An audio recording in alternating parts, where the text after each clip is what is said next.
Los pocillos, por Mario Benedetti. Los pocillos eran 6, 2 rojos, 2 negros, 2 verdes, y además importados, irrompibles. Habían llegado como regalo de Enriqueta en el último cumpleaños de Mariana, y desde ese día el comentario de cajón había sido que podía combinarse la taza de un color con el platillo de otro. Negro con rojo queda fenomenal, había sido el consejo estético de Enriqueta.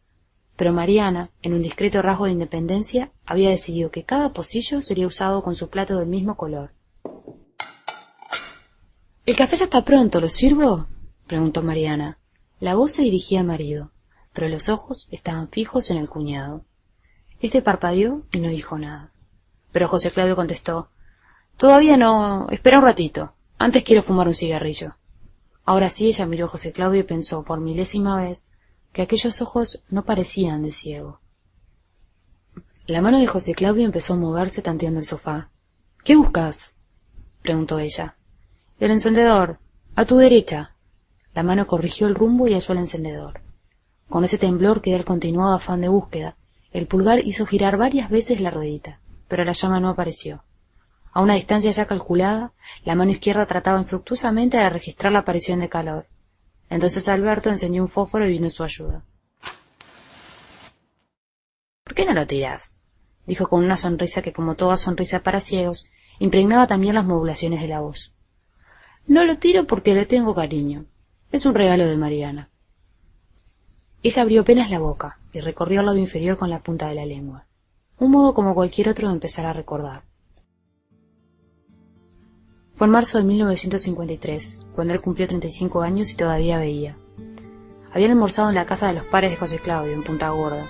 Habían comido arroz con mejillones, y después se habían ido a caminar por la playa. Él le había pasado un brazo por los hombros, y ella se había sentido protegida, probablemente feliz o algo semejante. Habían regresado al apartamento y él la había besado lentamente, morosamente, como besaba antes. Habían inaugurado el encendedor con un cigarrillo que fumaron a medias. Ahora el encendedor ya no servía. Ella tenía poca confianza en los conglomerados simbólicos. Pero después de todo, ¿qué servía aún de aquella época? —Este mes tampoco fuiste al médico —dijo Alberto. —No. ¿Querés que te sea sincero? —Claro. Me parece una idiotez de tu parte. —¿Y para qué voy a ir?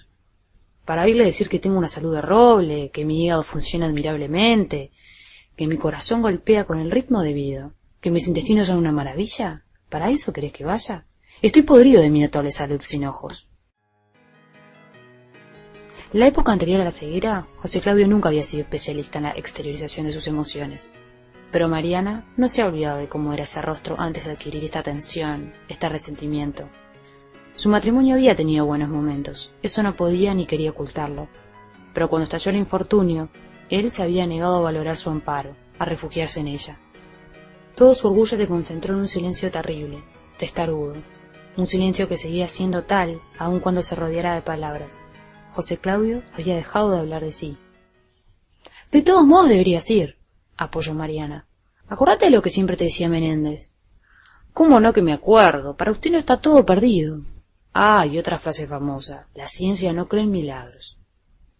Yo tampoco creo en milagros. ¿Y por qué no aferrarte a una esperanza? Es humano. —¿De veras? —habló por el costado del cigarrillo. Se había escondido en sí mismo. Pero Mariana no estaba hecha para asistir, simplemente para asistir a un reconcentrado. Mariana reclamaba otra cosa. Una mujercita para ser exigida con mucho tacto. Eso era. Con todo había bastante margen para esa exigencia. Ella era dúctil.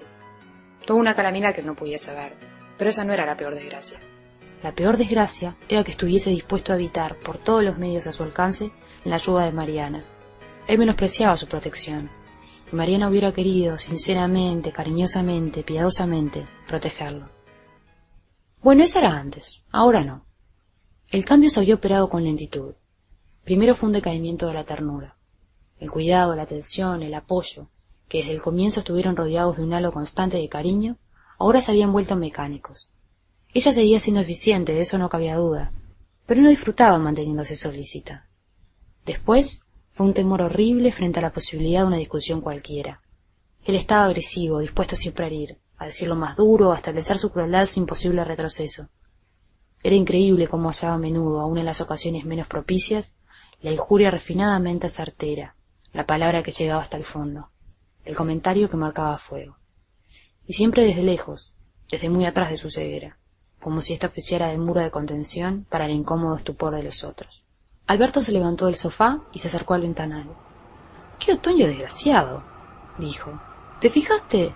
La pregunta era para ella. —No —respondió José Claudio—, fíjate vos por mí. Alberto la miró. Durante el silencio se sonrieron, al margen de José Claudio, sin embargo, a propósito de él. De pronto Mariana supo que se había puesto linda. Siempre que miraba a Alberto se ponía linda. Él se lo había dicho por primera vez la noche del 23 de abril del año pasado, hace exactamente 1 año y 8 días. Una noche en que José Claudio le había gritado cosas muy feas, y ella había llorado, desalentada, torpemente triste durante horas y horas, es decir, hasta que había encontrado el hombro de Alberto y se había sentido comprendida y segura. ¿De dónde extraería Alberto esa capacidad para entender a la gente?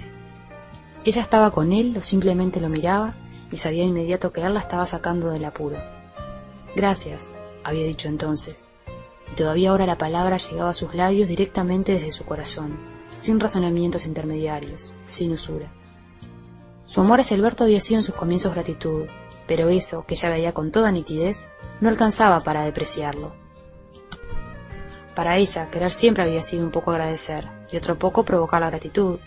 A José Claudio en los buenos tiempos le había agradecido que él, tan brillante, tan lúcido, tan sagaz, se hubiera fijado en ella, tan insignificante.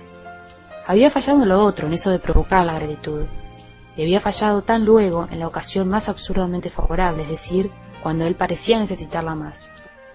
Alberto, en cambio, le agradecía el impulso inicial, la generosidad de ese primer socorro que le había salvado de su propio caos, y sobre todo, ayudado a ser fuerte. Por su parte, ella había provocado su gratitud, claro que sí, porque Alberto era un alma tranquila, un respetuoso de su hermano, un fanático del equilibrio, pero también, y en definitiva, un solitario. Durante años y años, Alberto y ella habían mantenido una relación superficialmente cariñosa, que se detenía con espontánea discreción en los umbrales del tuteo y solo en contadas ocasiones dejaba entrever una solidaridad algo más profunda. ¿Acaso Alberto envidiaría un poco la aparente felicidad de su hermano, la buena suerte de haber dado con una mujer que él consideraba encantadora? En realidad no hacía mucho que Mariana había obtenido confesión de que la imperturbable soltería de Alberto se debía a que toda posible candidata era sometida a una imaginaria y desventajosa comparación. Y ayer estuvo Trelles, estaba diciendo José Claudio, hacerme la clásica visita de ulona que el personal de la fábrica me consagra 1 vez por trimestre. Me imagino que lo echarán a suerte y el que pierde es en broma y viene a verme. También puede ser que te aprecien, dijo Alberto, que conserven un buen recuerdo del tiempo que los dirigías, que realmente estén preocupados por tu salud. No siempre la gente es tan miserable como te parece de un tiempo a esta parte. ¡Qué bien! Todos los días aprende algo nuevo. La sonrisa fue acompañada de un breve resoplido, destinado a inscribirse en otro nivel de ironía. Cuando Mariana había recurrido a Alberto en busca de protección, de consejo, de cariño, había tenido de inmediato la certidumbre de que a su vez estaba protegiendo a su protector, de que él se hallaba tan necesitado de amparo como ella misma, de que allí, todavía tensa de escrúpulos y quizás de pudor, había una razonable desesperación de la que ella comenzó a sentirse responsable. Por eso, justamente, había provocado su gratitud, por no decírselo con todas las letras, por simplemente dejar que él la envolviera en su ternura acumulada de tanto tiempo atrás, por solo permitir que él ajustara a la imprevista realidad aquellas imágenes de ella misma que había hecho transcurrir, sin hacerse ilusiones, por el desfiladero de sus melancólicos insomnios. Pero la gratitud pronto fue desbordada, como si todo hubiera estado dispuesto para la mutua revelación, como si solo hubiera faltado que se miraran a los ojos para confrontar y compensar sus afanes. A los pocos días, lo más importante estuvo dicho y los encuentros furtivos menudearon. Mariana sintió de pronto que su corazón se había ensanchado y que el mundo era nada más que eso, Alberto y ella. «Ahora sí podés calentar el café», dijo José Claudio, y Mariana se inclinó sobre la mesita ratona para encender el mecherito. Por un momento se distrajo, contemplando los pocillos. Solo había traído 3, 1 de cada color. Le gustaba verlos así, formando un triángulo. Después se echó hacia atrás en el sofá, y su nuca encontró lo que esperaba, la mano cálida de Alberto ya ahuecada para recibirla. ¡Qué delicia, Dios mío! La mano empezó a moverse suavemente, y los dedos largos, afilados, se introdujeron por entre el pelo. La primera vez que Alberto se había animado a hacerlo, Mariana se había sentido terriblemente inquieta, con los músculos anudados en una dolorosa contracción que le había impedido disfrutar de la caricia. Ahora no, ahora estaba tranquila y podía disfrutar. Le parecía que la ceguera de José Claudio era una especie de protección divina. Sentado frente a ellos, José Claudio respiraba normalmente, casi con beatitud. Con el tiempo, la caricia de Alberto se había convertido en una especie de rito, y ahora mismo Mariana estaba en condiciones de aguardar el movimiento próximo y previsto. Como todas las tardes, la mano acarició el pescuezo, rozó apenas la oreja derecha, recorrió lentamente la mejilla y el mentón. Finalmente se detuvo sobre los labios entreabiertos. Entonces ella, como todas las tardes, besó silenciosamente aquella palma y cerró por un instante los ojos. Cuando los abrió, el rostro de José Claudio era el mismo, ajeno, reservado, distante. Para ella, sin embargo, ese momento incluía siempre un poco de temor.